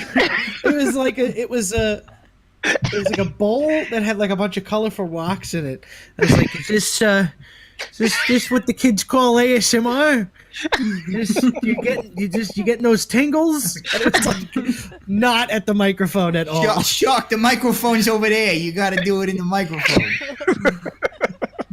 Oh my God. So join us for the actual good version. Yes, of Tabletop Legends. They're about to go into some stuff, and if somebody doesn't cry in the next couple of sessions, I have not done my job appropriately. And Monday we have Storm Kings. Nope. Tomb of Annihilation. Tomb of Annihilation. Friday, Storm Kings. I just work here. I just get Not to be confused with Tabletop Legends, sometimes gets labeled as Tomb of Annihilation. You show up and it's like 7 p.m. or 10 p.m. You might probably see something. Yeah, between 7 and 10 p.m. Eastern Standard Time, there's got to be something playing at least 7 times a week. So. Whatever flavor of D&D you desire. Yes. We also have the short term before Mystic Hour is the Delve and Dash, which is the 1 hour 10-minute roughly campaign episode. So it's more of a bite-sized version of D&D campaign that you guys can check out before the show starts. It's getting pretty meaty. There's a lot to chew on that one.